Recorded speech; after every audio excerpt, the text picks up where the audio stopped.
Hello दोस्तों, welcome to our YouTube channel SMR trading academy. हम यहाँ पर बात करते हैं स्टॉक मार्केट रिलेटेड न्यूज़ और स्टॉक मार्केट का पूरा अपडेट यहाँ पर हम देते हैं। तो चलिए आज का वीडियो शुरुआत करते हैं। वीडियो शुरुआत करने से पहले हमें आपको बताना था कि एसएमआर ट्रेडिंग एकेडमी क्या है। ये जो हमारा चैनल है इसमें हम क्या करते हैं एक्चुअली, तो उसमें हम स्टॉक बताते हैं कि एक्चुअली उसका स्टॉक का टारगेट क्या होना चाहिए, स्टॉप लॉसेस क्या होना चाहिए, ऑप्शन ट्रेड कैसे करना है, ये हम यहाँ पे पूरा इन्फॉर्मेशन आपको देते हैं। जब भी आपको इन्फॉर्मेशन चाहिए होगा तो आप ज़रूर इसको चैनल को देखिएगा, इसको सब्सक्राइब कीजिएगा। आपको बहुत सारा यूज़फुल इन्फॉर्मेशन आपको यहाँ पे मिलेगा। उसके बाद में मैंने कुछ कोर्सेज डिज़ाइन किए हुए जो कि ऑप्शन ट्रेड कैसे करना है, ऑप्शन ट्रेडिंग में आपका पैसा जो होगा 2x 3x कैसे होगा वो भी हम यहाँ पे आपको सिखाने वाले हैं। तो आप इसको ज़रूर सब्सक्राइब कर लीजिएगा, आपको बहुत सारी इन्फॉर्मेशन यहाँ पे मिलेगी। उसके बाद में और एक था कि आप जब भी ट्रेड करते हो तो एक्सपायरी रिलेटेड ट्रेड कैसे करना है, हीरो जीरो या ट्रेड होता है, यानी कि आपका पैसा 2x 3x कैसे होगा वो भी आपको यहाँ पे पता चलेगा। और उसका ट्रेनिंग का पूरा मैंने कोर्सेज डिज़ाइन किया हुआ है, लिंक बॉक्स में मैंने उसका पूरा डाला हुआ है इन्फॉर्मेशन। तो आप उस पर जाके एक बार क्लिक करके देखिएगा कि इन्फॉर्मेशन क्या है, कैसा है, ट्रेनिंग का कोर्सेज कैसे हमें एक्टिवेट करना है, कैसे लेना है, वो भी पूरा उसमें डाला हुआ है मैंने। और अगर आप ट्रेडिंग कर रहे हैं लेकिन ट्रेडिंग करने के लिए आपके पास डीमैट अकाउंट नहीं है तो अपस्टॉक या चॉइस कनेक्ट में आप अकाउंट भी ओपन कर सकते हैं। तो उसकी भी पूरी इन्फॉर्मेशन मैंने डाली हुई है, तो उससे भी आप अकाउंट जीरो बैलेंस पर निकाल सकते हैं। तो चलिए आज का वीडियो शुरुआत करते हैं। सबसे पहले हमें ग्लोबल कुछ पॉइंट देखना है। हमें आज 10 स्टॉक का इन्फॉर्मेशन मैं यहाँ देने वाला हूँ आपको। 10 स्टॉक का पूरा इन्फॉर्मेशन देखिएगा कि मार्केट में 10 स्टॉक आपको ट्रेड करना है तो निफ्टी, बैंक निफ्टी या फिर निफ्टी जो भी ट्रेड करना है तो कैसे ट्रेड करना है, मार्केट का व्यू कैसा है, एफआई डीआई का अभी डाटा क्या चल रहा है, वो भी पूरी इन्फॉर्मेशन आपको यहाँ पर मिलेगी। पहला है निफ्टी ग्लोबल, देखते हैं क्या क्या हो रहा है। अभी निफ्टी है 19,446 के आसपास क्लोजिंग है, जो कि 14 पॉइंट कल घटा हुआ है। उसके बाद में बैंक निफ्टी 45,468 के आसपास क्लोजिंग है, जो कि 211 पॉइंट घटा हुआ है। वो क्यों घटा है वो भी आगे बताता हूँ मैं। एचजीएक्स निफ्टी आपका अभी जो ट्रेड कर रहा है, यानी कि कल का क्लोजिंग जो है एचजीएक्स निफ्टी का, वो बता रहा है कि 19,790 के आसपास क्लोजिंग है, यानी कि 57 पॉइंट 57 पॉइंट की उसमें बढ़त हासिल हुई है कल। तो बढ़त के साथ एचजीएक्स निफ्टी हमारा ट्रेड होकर बंद हुआ है। डाउ जोन्स अगर देखोगे तो वो 35,460 के आसपास है, यानी कि वो भी 177 पॉइंट के आसपास बढ़ा हुआ है कल। एक टाइम ऐसा था कि डाउ जोन्स आपका कल 300 पॉइंट बढ़ा हुआ था, लेकिन वहाँ से करेक्ट हो गए, सिर्फ 177 पॉइंट ऊपर ही बंद हुआ है, लेकिन ऊपर बंद हुआ है। ये उसमें एक इम्पोर्टेंट बात थी। नैस्डैक आप अगर देखोगे तो 14,316 के आसपास है, यानी कि वो भी 266 पॉइंट बढ़ा है, 266 पॉइंट नैस्डैक भी आपका बढ़ा हुआ है। तो लगभग 2% के आसपास नैस्डैक में तेज़ी हुई है कल, क्योंकि आईटी सेक्टर वहाँ का जो बूम कर रहा है अभी, उसके वजह से नैस्डैक बढ़ा हुआ है। लेकिन इसका इम्पैक्ट हमारे आईटी कंपनियों पे भी आना चाहिए, लेकिन आ नहीं रहा, क्योंकि हमारे यहाँ के जो भी रिजल्ट हो गए आईटी कंपनी के वो इतने अच्छे आ नहीं रहे, इसीलिए हमारे आईटी कंपनी यहाँ से गिर रही हैं।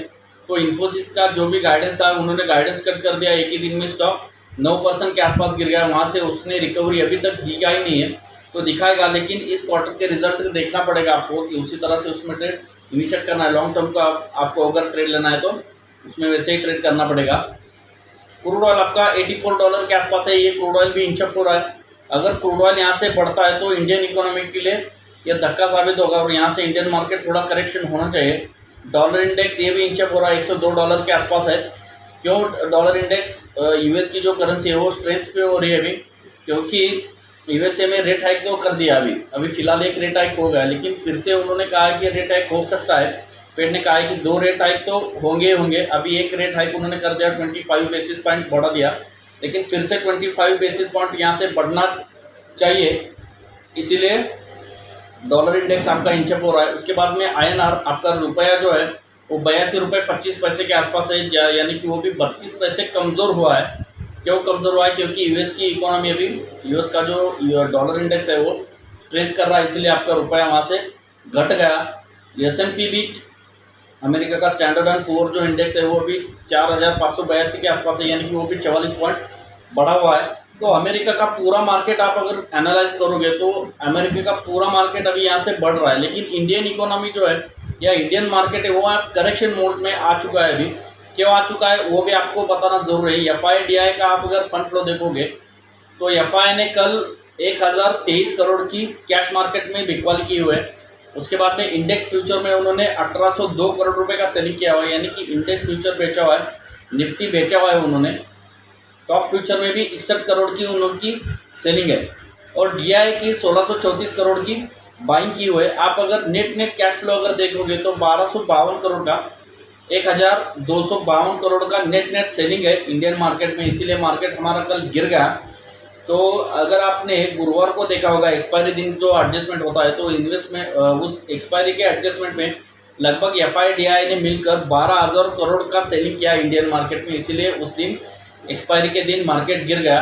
अभी भी कल भी गिरा हुआ है, तो मंडे को भी मार्केट अभी क्या हुआ है, सेल ऑन राइज ही है मार्केट। जितना मार्केट ऊपर जाएगा उतना आपको बेचना है, लेकिन बेचने की एक पर्टिकुलर लेवल आती है, वहीं पे उसको बेचना है। वो भी बताता हूँ क्यों, क्योंकि आपका अगर निफ्टी का PCR देखोगे तो 0.62 के आसपास है निफ्टी का PCR, बैंक निफ्टी का 0.67 के आसपास है और फिन निफ्टी का 0.57 के आसपास है।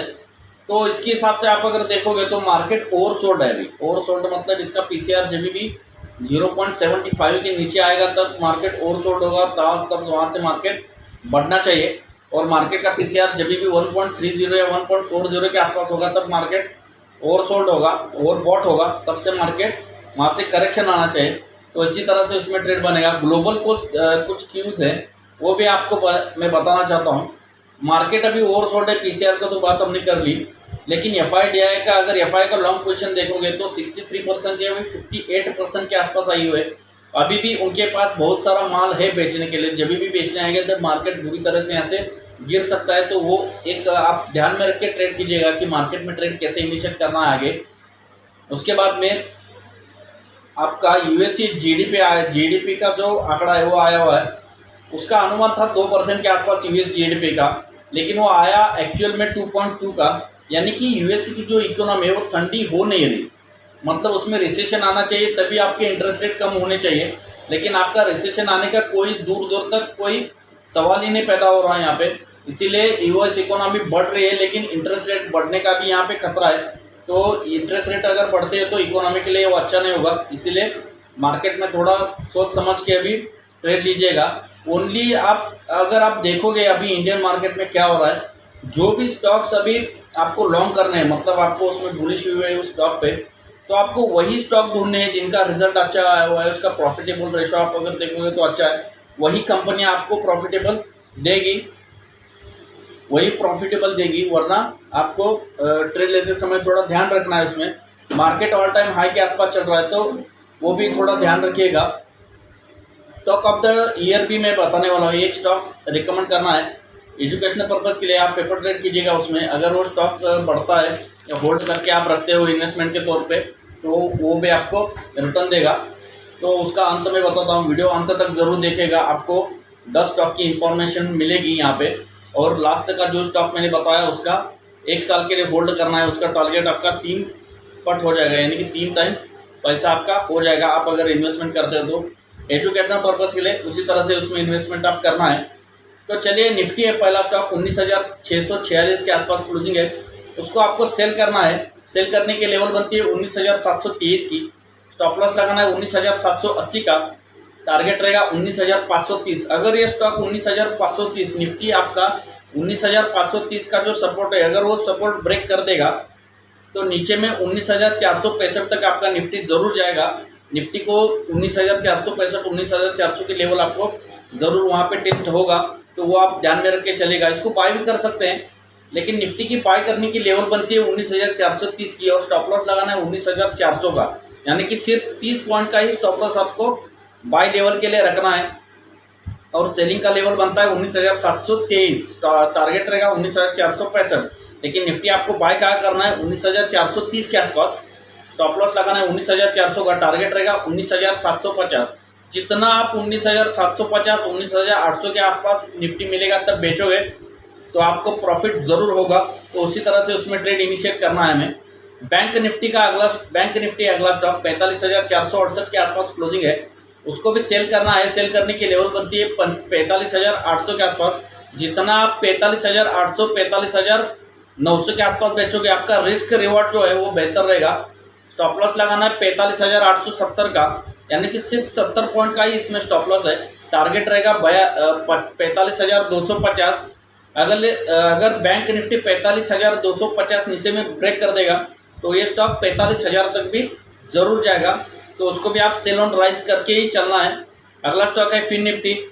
फिन निफ्टी की क्लोजिंग है 20,298 के आसपास, उसको भी सेल करना है। फिन निफ्टी का एक 0-0 ट्रेड आप इनिशिएट कर सकते हैं, उसका भी मैं पूरा आगे जो वीडियो बनाऊंगा तो उसमें आपको बताऊंगा कि फिन निफ्टी उसका 0-0 ट्रेड कैसे इनिशिएट करना है एजुकेशनल पर्पज़ के लिए। तो फिन निफ्टी भी आपको सेल करना है 20,400 के आसपास। स्टॉप लॉस लगाना है 20,428 का। टारगेट रहेगा 20,150। 20,150 के लिए इसको सेल करके चलना है। फिन निफ्टी भी सेल क्यों करना है, क्योंकि HDFC बैंक का जो डाटा है वो ऐसे बता रहा है कि HDFC बैंक भी सेल ऑन राइज करना है आपको। HDFC बैंक अगर गिरता है तो आपका फिन निफ्टी भी यहाँ से गिरेगा, करेक्शन देगा, इसी तरह से उसमें ट्रेड इनिशिएट करना है। तो अगला स्टॉक है रिलायंस। मार्केट का दिग्गज है रिलायंस, उसका क्लोजिंग है 2528 के आसपास। इसको आप बाय करके चलिएगा, लेकिन बाय करने की लेवल बनती है 2500 की। अभी आप देखोगे मार्केट में बहुत सारे स्टॉक ऐसे हैं कि बढ़ चुके हैं, बहुत सारे बढ़ चुके हैं अभी, लेकिन उनमें क्या हो रहा है कि रिलायंस एक में ऐसा स्टॉक है 52 वीक के बहुत आसपास चल रहा है, 52 वीक लो के आसपास। तो इसको भी बढ़ना चाहिए। अगर मार्केट को बढ़ना होगा तो दिग्गज कंपनियां जो है उनको पहले बढ़ना होगा। तो 2500 के आसपास इसको बाय कीजिएगा। स्टॉप लॉस लगाएगा 2485 का। टारगेट रहेगा 2600 का। 2600 के टारगेट के लिए आपको रिलायंस बाय करके चलना है। अगला स्टॉक है HDFC बैंक। HDFC बैंक की क्लोजिंग है 1642 रुपये। इसको सेल करके चलिएगा 1670 के आसपास। स्टॉप लॉस लगाएगा 1685 का। इसका सेल करना है 1670 को, स्टॉप लॉस लगाना है 1685 का, यानी कि सिर्फ 15 पॉइंट का स्टॉप लॉस, 1% का स्टॉप लॉस बैठेगा। टारगेट रहेगा 1615।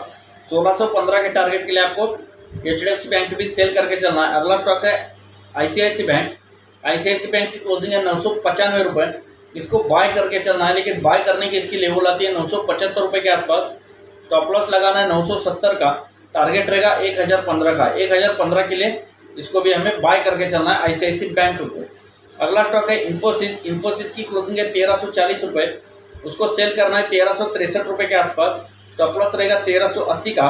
टारगेट रहेगा 1320। 1320 के लिए इन्फोसिस सेल करके चलना है। अभी IT सेक्टर जो भी बताए हैं वो सेल करके ही चल रहे हैं, सेल ऑन राइज है। अभी इनको नीचे में मौका मिलेगा, जब बाइंग का मौका आएगा तो नीचे में ज़रूर ये स्टॉक मिलेंगे, क्योंकि इनकी प्रॉफिटेबिलिटी घट रही है अभी। इसी तरह से इनका स्टॉक भी घटना चाहिए, तो उसी तरह से उसमें ट्रेड इनिशिएट करना है। अगला स्टॉक है TCS। उसकी क्लोजिंग है 3354 के आसपास।